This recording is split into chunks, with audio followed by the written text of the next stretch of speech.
Down to business.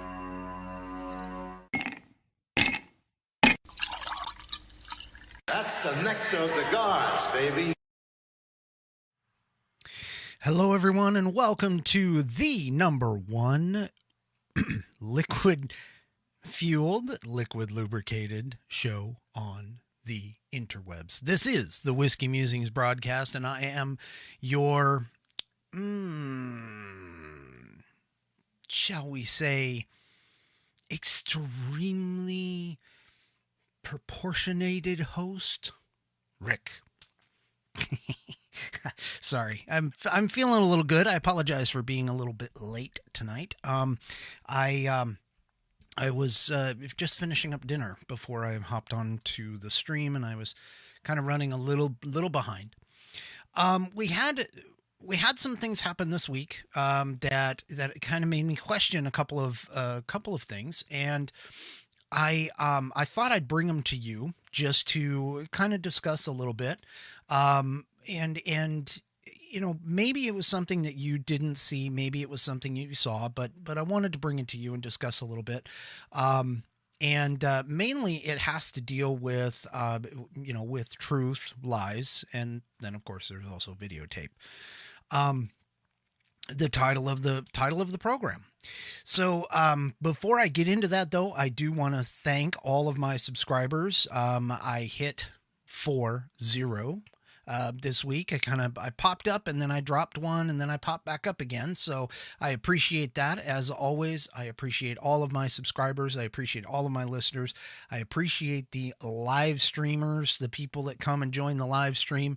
And so I missed saying this last week. I really did. But Blix, the audio ombudsman for audio, how am I doing? Kind sir, how does it sound tonight? We'll give him a minute. Takes about 10 seconds or so. It's kind of like a 10-second loop or whatever. We'll see what he comes back with shortly. So one of the things that I found this week, discovered this week, or I guess overheard this week, is that we have, and thank you very much, Blix, for that response. I appreciate it. So one of the things that I think is happening in today's world is we're getting into a redefinition of words. We're getting into a redefinition of, things that we have held true. I mean, when I grew up, and I don't mean to use the word as a part of the definition or whatever, but as I was growing up, you had a choice. You either had truth or you had fiction. You had truth, you had lies. You didn't have, all of these different various definitions in particular of truth. And one of the things that I heard this week was I heard a conversation or basically a breakdown where an individual said, well, there's objective truth and there's subjective truth. And I kind of had to scratch my head a little bit because for me, truth is just truth. We accept it. We know it. It's been tested. It's facts. It's evidence. It's it's basically what we know to be factual and true. And unfortunately, I guess now we have a new definition of truth. And during my research on this particular one, because again, it made me kind of think, oh, okay, objective. I'm thinking, the word objective kind of means where there's no emotion involved. There's no, it's objective. It's facts. It's evidence. It's statistical analysis. It is devoid of emotion in terms of objective truth. And then there's subjective truth. And I'm, thinking of the word subjective, that basically means that it is basically being subject to something outside of it. So it's being acted upon by an outside force. It's subjected to something, whether, whatever that might be. And so I kind of thought, well, wait a minute, how is it that something can be a subjective truth, but yet still be a truth? And so I kind of had to look up, what was the basic understanding of what objective truth was and subjective truth was. And so let me bring this up here and there. Okay. So I happened to find an article. I linked to it in the description. An article regarding and it summed it up in a comparison chart here that I'm showing. And what you're seeing is the basis for comparison is the first column. The second column is objective truth, and then the third column is subjective truth. And so, as far as a basis of comparison, the meaning of it, you can kind of read there. It's objective truth refers to a neutral statement which is completely true, unbiased, and balanced. Okay. Subjective, in their definition, means something which does not show a clear picture, or it is just a person's outlook or expression of opinion. Now, I look at those two meanings and I think, well, okay, wait a minute, but if it's subjective truth and it's a person's outlook, isn't that what perception is? The term perception would mean that it's your viewpoint. It's from your view. Now, whether it's true or not is, in my mind, it doesn't even count, because whether or not something is truth, it is in terms of your vision and your viewpoint. It may be what you believe to be right, but that doesn't necessarily mean truth. So, objective truth is based on facts and observations, and subjective is an assumption or a belief and an opinion. If it's an objective truth, it is provable. If it's subjective, it's subject relative. If you have any kind of verification with an objective truth, it's verified. With a subjective truth, it can't be verified. It is a person's perception, opinion, their viewpoint on whatever the matter is. When you're doing reporting, and this is really the key here, is that when you're reporting a truth, an objective truth is basically the same. It is verified. Okay. Whereas a subjective truth is varied to some, great extent, some from person to person, day to day, changes rapidly. Okay. If you're going to use any of these truths in a decision-making process, the table goes on here. It says you should use objective truth and not subjective truth. And objective truth is used in textbooks, encyclopedias, and subjective truth is used in blogs, comments on social media, and biographies. Okay, so we kind of have that set up, and whoops, I don't want that one. I want the ticker. So I kind of have to ask myself, all right, in today's day and age, we have subjective truth and we have objective truth.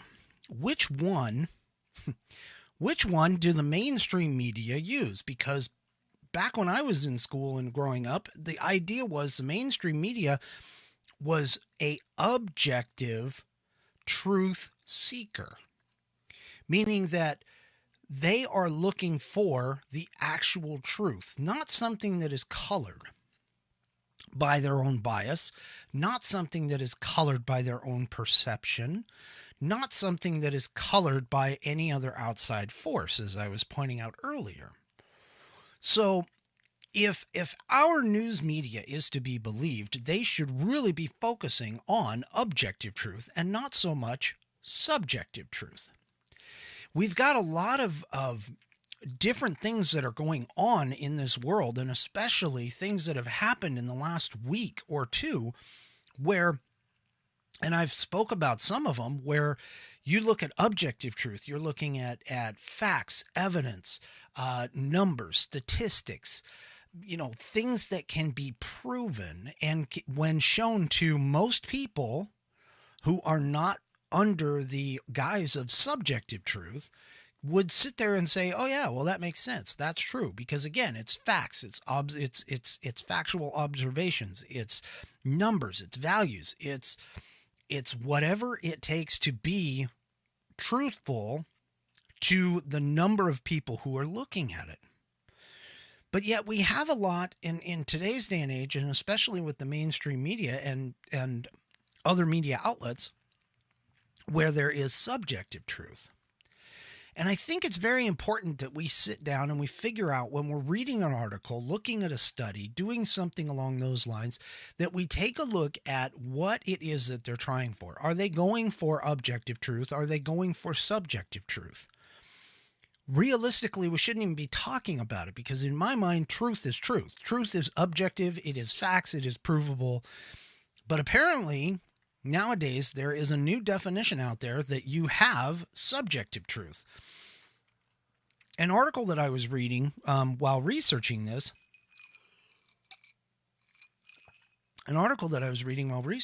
actually talked about where the objective and subjective comes from is a philosophy idea of your truth, my truth, and then the truth. So more than just objective and subjective, there's actually 3 total truths. And I'm sitting here going, wait a minute. Truth, by its very nature, should be the final piece, the piece that is, there is nothing else. You have truth or you have falsehood, which is part of the reason why, if anybody who knows me I claim to not lie. And this is the truth. This is my truth. So this is a subjective truth here, but I don't lie. But I will tell you when I'm telling you a story. And that is actually, it's kind of to me, it's a nuance, but it's a specificity that I have when I'm speaking about something that's going on. If I tell you that I'm telling you a story, okay, I'll be honest with you, some of it at least, or a part of it, is probably not going to be the truth. But I'm telling you that I'm telling you a story. So I used to do this in the Army and everything. I mean, I would tell my sergeants, I'd be like, well, Sarge, do you want the truth or do you want a story? And they'd be like, well, what is the truth? Or sometimes they would look at me and they go, yeah, why don't you dazzle me with a story? So, at least I'm being honest with you, and I'm telling you if I'm telling you a story or if I'm telling you something that is the truth. And again, going back to that chart, the truth has to be verified. Okay? So if you have truth, regardless of whether it's objective or subjective, if you have truth, then what's a lie? If there's truth, then there's got to be a lie. And to be honest with you, I almost think that somebody created this idea of subjective truth to try and gloss over the idea that somebody might be lying.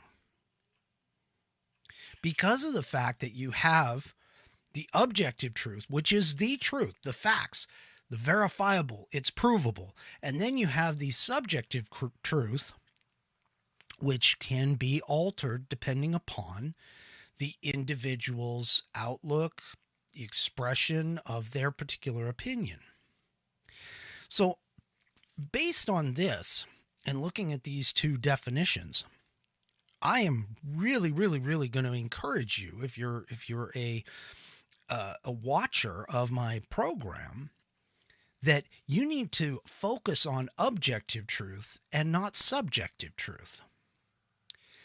And that's why one of the reasons why I always encourage that whenever a news story breaks, because of the fact that the news media, for the most part, is doing a subjective truth in oftentimes because they don't have all of the facts. It's very, very rare for them to actually have all of the facts and evidence lined up, ready to go when the news story airs.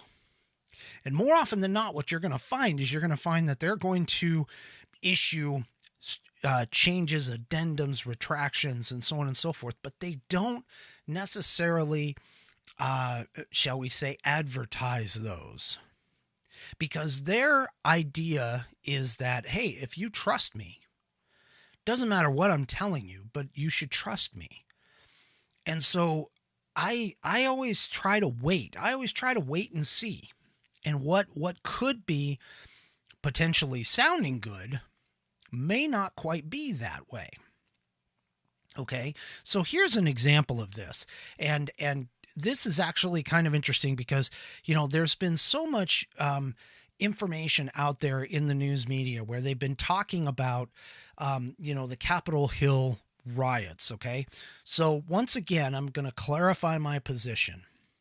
Using violence for any kind of political gain is wrong. Okay, using violence for anything other than protecting oneself or one's family from imminent danger is completely wrong. Okay? Just got to get that out there so nobody tries to say that, hey, I'm trying to advocate for anything in discussion about this.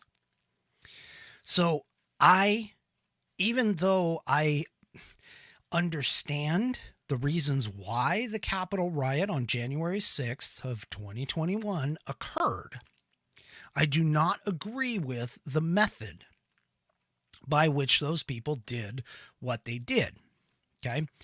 But there's been a lot of stories that have floated around in the news media that have been talking about this was, and if you talk to any of the people who were involved at the Capitol building, namely the congressman, okay, the legislative body, a lot of those people, if you talk to any of those people and you listen to what their interviews and stuff are having to say, they all talked about how they feared for their lives. They were scared over, an armed insurrection. And this was going to be, oh my gosh, these people, they were coming to kill us, and so on and so forth. Okay. I'm going to float this out. That's a subjective truth. And the reason being is because they didn't know. They honestly didn't know. A lot of them were sequestered, pulled away. They went to their offices. They were protected by the Capitol Police, so on and so forth. And at the time, it sounded pretty bad. I mean, at the time that it was occurring and the days shortly following, and you saw all the videos and everything else, it sounded really, really bad. But I'm going to let you in on a little secret. And that secret is this, that our justice system, however you think it might be, whether you think it's broken or whether you think it works, okay, our justice system generally relies on things such as facts and evidence. And you have to be able to prove certain things in order for somebody to get convicted of it. Regardless of whether you like it or not, that's the way the system is supposed to work.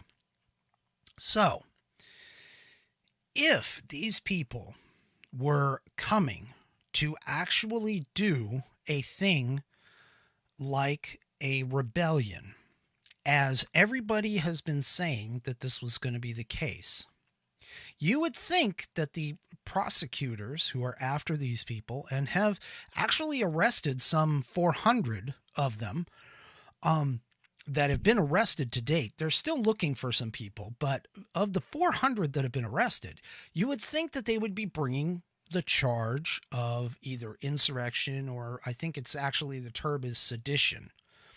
So you would think that they would charge them with this. You would think. But in actuality, according to this article in Reuters, and I went ahead and threw it out there on the description, that in actuality, and let me go ahead and bring this screenshot up so that you can see it. And it's a little small. Let me zoom in. Okay. So this comes from the article in Reuters. Now, Reuters, you got to understand, Reuters is as much as we would want it to be, unbiased and everything, they do tend to write their articles in more of what would be considered in today's politics a left-leaning slant. Okay. So keep that in mind as you read this paragraph. But Basically, what this is saying is that out of the 400 people that are arrested to date, the most serious charges have been assault, conspiracy, and obstruction of Congress, or obstruction of law enforcement. So not one person that has been charged at this point has been brought, where charges have been brought, has been charged with sedition. Now, keep in mind, though, that they're still trying to gather evidence, and they're still working up their case. So we do have to take a look at time here. But this is one example where jumping the gun, bad pun, but jumping ahead and making a subjective truth statement is questionable at best, because we don't have all the facts and the evidence. Now, there have been a couple people that have been arrested. There was a gentleman who was, I believe he was from Wyoming, or possibly Montana, I can't remember which, that basically just pled guilty within the last couple of days of some other charges or something, but it wasn't sedition, okay? But the point that I'm making here is that the news media and the news stories that are in the rush to get out there first, they basically created this idea that this thing was really, really, much more blown out of proportion, honestly, than what is really happening, or what really happened. Because there's actually even some suggestion that the Capitol Police fell back, and they were told to do so by somebody's orders. And there are some suggestions that they fell back and they opened things up. And there are some videos out there where they show where the Capitol Police are opening up the doors and letting people in. So, again, we've got to look at the idea of the objective truth versus the subjective truth. Now, I'm not saying that what these people did was correct and they should all be charged, but here's another thing that is a falsehood that's running around about this particular incident. There were 5 people injured or killed during the January 6th riots. Supposedly. We're starting to hear now that the only person who was actually killed was Ashley Babbitt, and she was shot through the neck. There's plenty of video evidence of this, but what's interesting is the police officer who's not been named. So that's the first thing, is they haven't been named yet, but that police officer is not going to get charged. They actually found that he or she had no wrongdoing. Okay. So they're not going to charge that individual with her death. Now, that's, potentially you could argue it either way, whatever, but the grand jury has decided, or whoever has decided, they're not going to press charges on that person. What is interesting, though, is that Officer Brian Sicknick, who a lot of people saw as a part of the video of him getting beaten, and called out that he was dead. He actually called his brother, and his brother has made a statement to this fact, that he actually called his brother afterward and was saying, "No, I'm fine. It's okay." Now, he ended up going to the hospital later and the next day, and later died. As of right now, to the best of my knowledge, his death, or the cause of his death, has not been released. So those are the only 2 people that have actually died as a direct, or what could be considered a direct correlation to this incident. The other 3 were actually medical emergencies. Now, one thing that Reuters article, and I've been kind of tracking it through Reuters, but one of the things that Reuters article did talk about is that none of these people on the day were actually carrying any firearms. They were, in fact, carrying things like batons and bats and that kind of stuff, canes or whatever. And some of them had pepper spray. And that's one of the things that you do find out, or that has been reported, as that Brian Sicknick, that officer that died after, was hit with the bear spray. Again, there's no There's no medical, no medical reason being given for his death as of yet. All we know is that he died. But that being said, that doesn't fit the sensationalism that's out there with all of these articles and with everything that's being written. But the thing is you have to keep on this. You can't just watch just the first thing that's out there. You have to pay attention to what's going on after the fact, because that's when all of the facts and the evidence and everything else are going to come out and come to light. And you need to pay attention to those things in order to find out as close to what the real story is probably going to be. Now, again, that particular incident, very bad, very wrong. Don't ever do it. It was horrible that it happened. I'm kind of shocked that it happened in our society, but at the same time, it is something that I don't think we should realistically allow to have happen again. However, protesting is fine. Violence is not. Okay, just keep that in mind. Peaceful protesting is covered by the First Amendment to the Constitution, and that is allowed. But the minute that it turns violent, or the minute that something happens that changes it from a peaceful protest into something else, that's where you overstep your line. Okay? Now,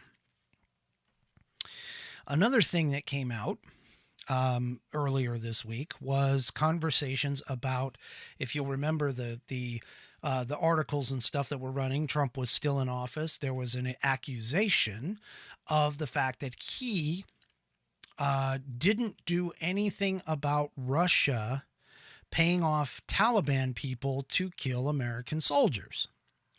And one of the things that did occur was there was some conversation about this, and all of the news networks that are left-leaning, like CNN in particular, they ran with the story. And they basically said that the president knew about it, he didn't do anything about it, so on and so forth. Our press secretary at the time, Kayleigh McEnany, she basically told him that we have no indication from the intel community, we have no indication that this is even true. Now, I'm not necessarily saying that you need to trust the intel community, okay? Because I always believe in the term trust but verify. Well, now we have an article that came out, and I don't have a screenshot of it, but you can take a look and you can look it up. There's an article that came out that is suggesting that the intel community is now backpedaling on that whole situation. They're basically saying that, well, we really don't think that this was necessarily the case. Now, you kind of got to ask yourself, if that's true, then why even say it in the first place? If you haven't verified it with a second credible, reliable source, then why even run with it? Well, turns out that especially at one particular news outlet seems to have a problem. And let me bring in this particular subject on the idea of the organization called Project Veritas. Now, this is not an advocation for them. I am in no way affiliated with them whatsoever. Keep in mind, the term veritas in Latin actually means truth. Okay? Rough translation. Don't sue me if it doesn't come in, if it's not totally correct. But Project Veritas released a couple of videos earlier this week where they allegedly got a hold of a secret taping of a CNN technical director. And my understanding as to how this worked out is that Project Veritas sent in an undercover agent or an undercover reporter to go on a Tinder date with this person. And this individual had self-proclaimed that they were the CNN technical director. Now, it's still kind of questionable, as always, still kind of questionable whether or not that person is actually who they say they are. I haven't seen any evidence one way or the other than the fact that that's what they purported themselves to be, apparently on Tinder, in order for this date to even happen.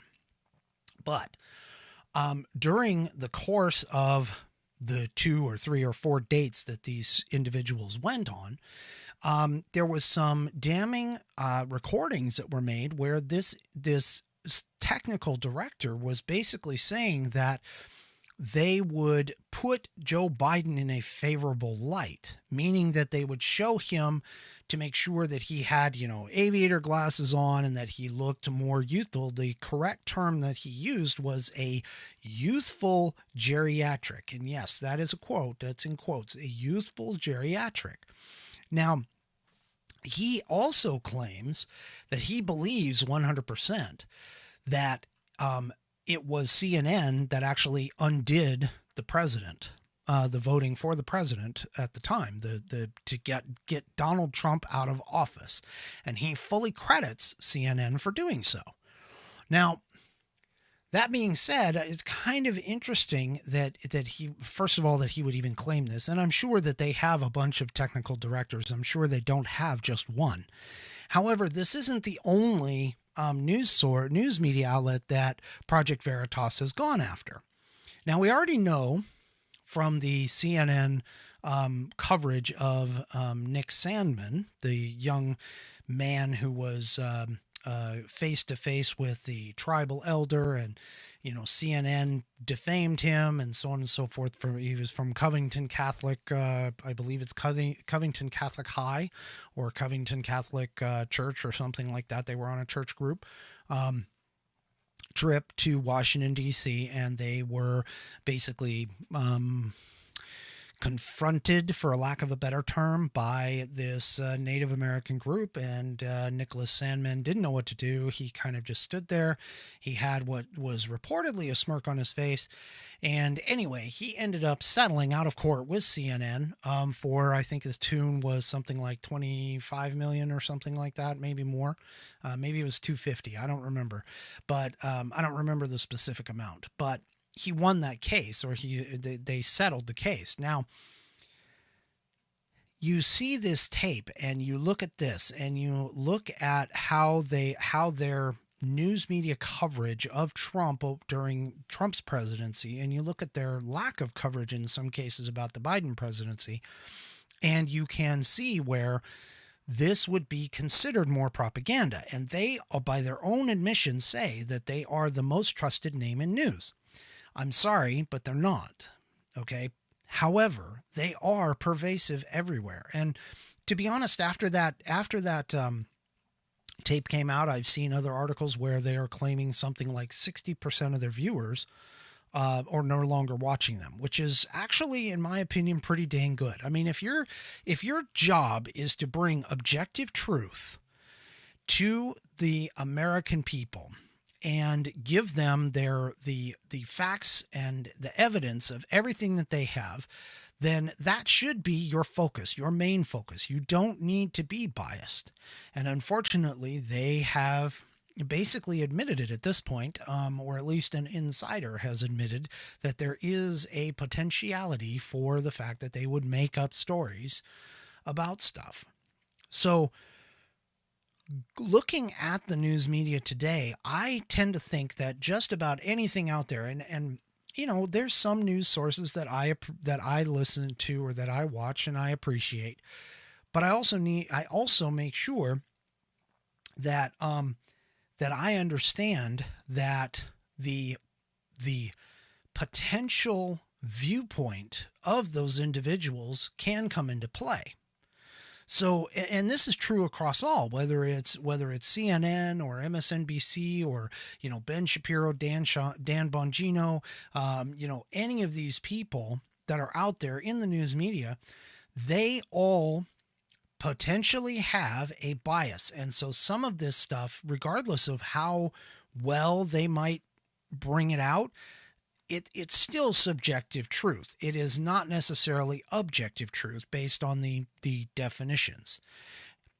You got to look at just about everything in today's day and age. You've got to look at just about everything in that light. You need to look at it, and again, trust but verify.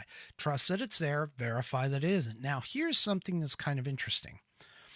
I read an article that the major news media outlets are owned by no more than 5 corporations. Okay. If all 5 of those corporations were to get together and all report on the exact same thing, then you would potentially find a slant, because of the fact that if all of these heads of their news media organizations, all of these CEOs and everything put their thumbprint on what that was being pushed out there, you would see them potentially reporting the same things. Now, one news media that I've been looking at and I've been told about is the Associated Press. Now, what's interesting about the Associated Press, though, is that a lot of these news organizations actually get their articles and their news from the Associated Press. So this actually brings in another question, that if these folks are actually getting them all from the same source, regardless of what outlet that you go from, and they put their own little spin on it, then how do we know what they are reporting is objective truth versus a subjective truth? And this is a big question, and this is why Denzel Washington is on camera by saying that if you read the news, you are misinformed. If you don't read the news, you are uninformed. And that's his exact quote about the news media. And it was, on a conversation on the red carpet. I think I've brought it up in this show before. But I have a lot of respect for an individual who is at least able to look at that and go, you know what? Nothing that I'm reading is necessarily 100% truth. And I need to get facts and evidence on both sides in order to bring this out and bring this to light. And so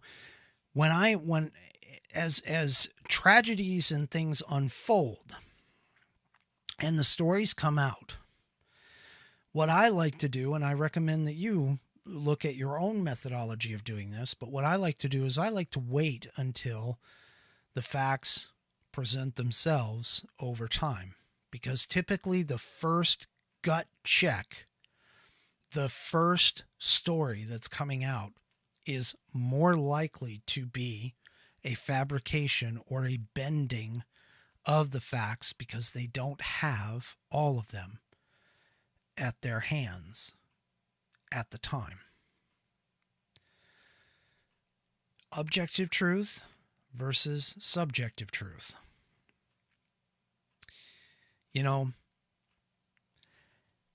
can condemn these people all you want. They are trying to do a job, but unfortunately, there's a little thing known as integrity that used to be a part of the news media. It was kind of an oath, if you think about it, in a way. Because there was back in older times, and especially before the whole rush of the news media to get the story out there. Just get it out there. You can't scoop anybody if you're not first to it. And unfortunately, I think what's happened with that is that you're in such a rush to get it out that you tend to just say, you know what, we're just going to run with it as it is. And it used to be that news media organizations had a kind of I want to say an oath, but I don't think it was an actual oath, but it was something that they really and truly believed in. They believed in what they were bringing was the facts and the evidence and the truth. And back in the day, it used to be that if you didn't have the facts and evidence, then you basically got squashed. I mean, you did not exist in the news world. But yet today's day and age, it's now whoever can get the story out the fastest. It's whoever can get the story out the quickest. And it's whoever can make it the most sensational so they sell papers or articles, ad space, videos, whatever it is, whatever media is used today. Now, I know that doctors take an oath. They take an oath to make sure that whatever they do does not hurt another human.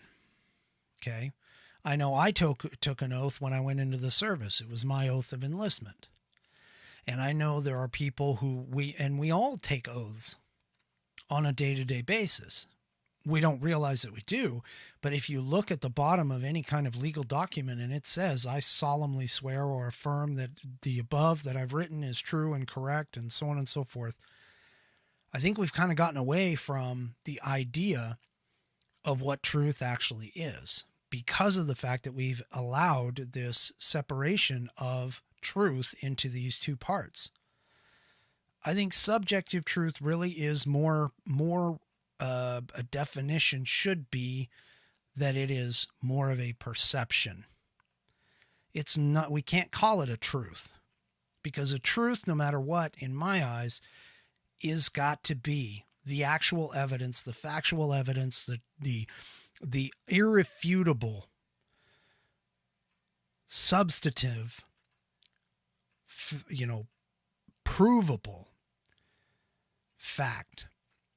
And that is what truth is, not this other definition of truth. There is no other definition of truth. There is what is provable beyond any kind of question. And then there's your opinion, your viewpoint, your angle, which again, your perception, which again, really and truly is not what is considered truth. Be an objective truth seeker and not a subjective truth listener. That's my final whiskey thought for tonight. Whiskey Musings thought for tonight. Wow, I'm tripping over my own dang words. Thank you all for joining. I hope you enjoyed the program. Take a look at those articles. And hey, do me a favor. If you like the program, click the subscribe button if you haven't already. Click the little bell icon to get notified when I come online and do another video or post another video. And as always, I appreciate you. I appreciate my watchers and viewers. If you also like the program, do me a favor, let somebody else know about it. Word of mouth is my only advertisement, and to me, that's the best way to go. We'll see you next time on the Whiskey Musings broadcast. Good night, everybody.